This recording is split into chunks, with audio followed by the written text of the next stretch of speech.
창세기 20장 1절에서 18절 말씀입니다. 아브라함이 거기서 네겝의 땅으로 옮겨가 가데스와 술 사이 그랄에 거주하며 그의 아내 사라를 자기 누이라 하였으므로 그랄 왕 아비멜렉이 사람을 보내어 사라를 데려갔더니 그 밤에 하나님이 아비멜렉에게 현몽하시고 그에게 이르시되 내가 데려간 이 여인으로 말미암아 내가 죽으리니 그는 남편이 있는 여자임이라. 아비멜렉이 그 여인을 가까이 하지 아니하였으므로 그가 대답하되 주여 주께서 의로운 백성도 멸하시나이까. 그가 나에게 이는 내 누이라 하지 아니하였나이까. 그 여인도 그는 내 오라비라 하였사오니 나는 온전한 마음과 깨끗한 손으로 이렇게 하였나이다. 하나님이 꿈에 또 그에게 이르시되 내가 온전한 마음으로 이렇게 한 줄을 나도 알았으므로 너를 막아 내게 범죄하지 아니하게 하였나니 여인에게 가까이 하지 못하게 함이 이 때문이니라. 이제 그 사람의 아내를 돌려보내라. 그는 선지자라.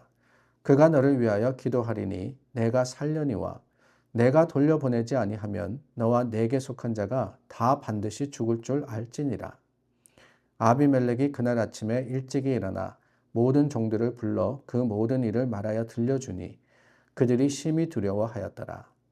아비멜렉이 아브라함을 불러서 그에게 이르되 내가 어찌하여 우리에게 이렇게 하느냐?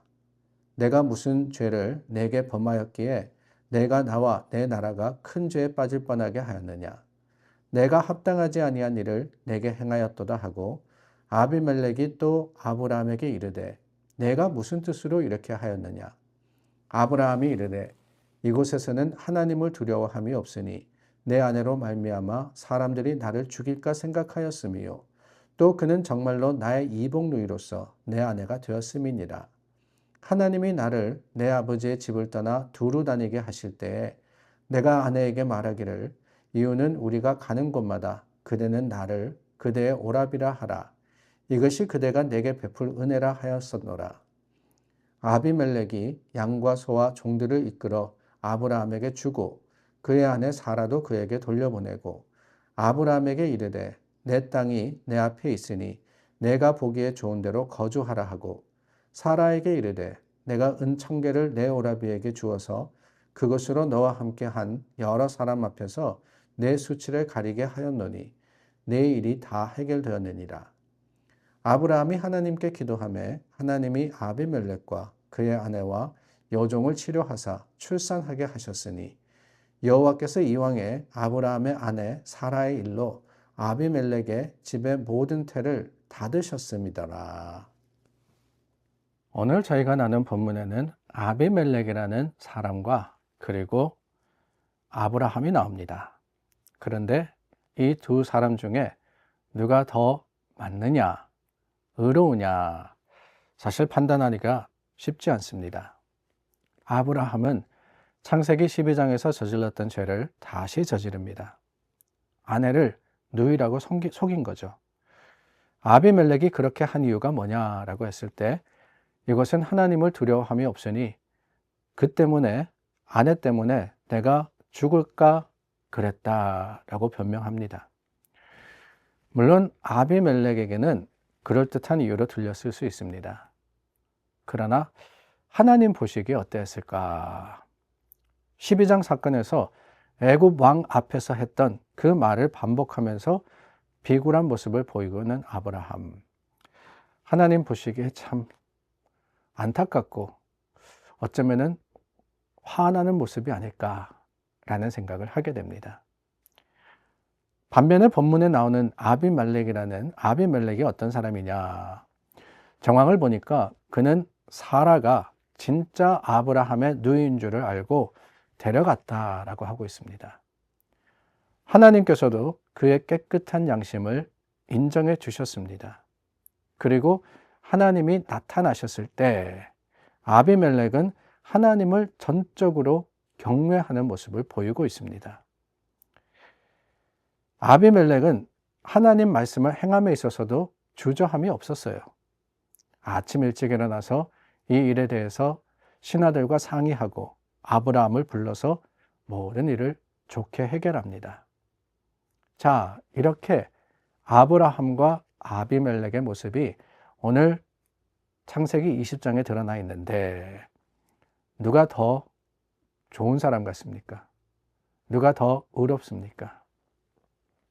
아마 우리가 앞뒤 다 떼내고 이 말씀만 가지고 아비멜렉, 아브라함 이름도 바꿔가지고 누구에겐가 이 이야기를 들려줬다라고 하면 아마 여러 사람들이 아비멜렉이 더 좋은 사람이다, 더 바르게 판단하고 행했다라고 할 수 있습니다. 그런데 여러분, 아비멜렉은 창세기 20장 이 말씀에 스쳐 지나가는 사람이 됩니다. 오히려 하나님께서는 아브라함이 못난 모습을 보였지만 한 번도 아닙니다. 2번이나 그랬습니다. 그럼에도 불구하고 그 아브라함을 끝까지 택하시고 그에게 복이 되어 주십니다. 왜 그랬느냐? 왜 그러셨습니까? 우리가 오늘 본문을 통해서 판단할 때는 전혀 그럴 이유가 없었거든요. 그러나 그럼에도 불구하고 여전히 아브라함을 택하신 하나님, 그게 은혜입니다. 그게 은혜입니다. 하나님께서는 택한 사람을 끝까지 지키시더라라고 하는 거예요. 왜? 그 택함 받은 사람이 선하거나 아니면 잘나서가 아닙니다. 뭔가를 잘해서 아브라함에게 흠이 없어서 아니었습니다. 다만 하나님의 선택 때문에 하나님께서 책임지시는 거예요. 오늘 말씀을 보더라도 그렇습니다. 아비멜렉이 사라에게 가까이 하지 못하도록 막으십니다. 그리고 아비멜렉에게 아브라함을 선지자라고 소개하고 그에게 기도를 부탁하라라고 하셨습니다. 뿐만이 아닙니다. 아브라함을 통해서 아비멜렉의 가정에 막아놓으셨던 태가 열리게 하십니다. 아브라함이 많은 재물을 취하여서 그 땅을 떠날 수 있도록 하나님께서 복을 주십니다. 왜? 요즘 표현으로 하면은 하나님 마음대로. 하나님께서 은혜를 베풀어 주시는 그 이유와 하나님의 리즈닝은 우리가 알 수 없지만 하나님께서 택하셨기 때문에 끝까지 지키시는 이 모습, 이게 감사가 아닐까요? 하나님께서 시시때때로 우리가 어떻게 하느냐, 어떤 판단을 하고 어떤 결정을 하고 어떻게 행하느냐에 따라 가지고 하나님이 마음을 왔다 갔다 바꾸신다라고 하면은 큰일 났습니다. 큰일 난 겁니다. 왜? 우리가 잘할 때는 괜찮아요. 열심히 교회 다니고 예배 드리고 하나님께 하나님 맡기신 일 잘하고 이럴 때는 문제가 없는데 하나님이 마음을 왔다리 갔다리 그렇게 바꾸신다라고 한다면 우리 어떻습니까?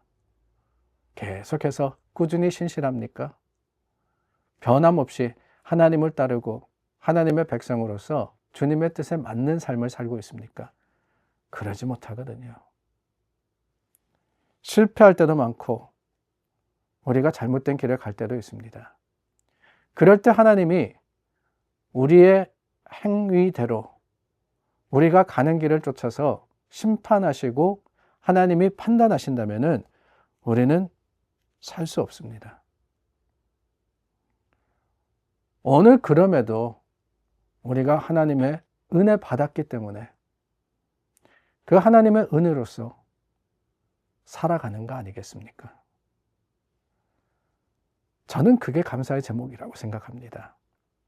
하나님이 우리에게 뭔가 대단한 것을 주셨고 문제를 해결하셨고 우리 필요를 따라서 채우셨고 물론 감사하죠. 할렐루야.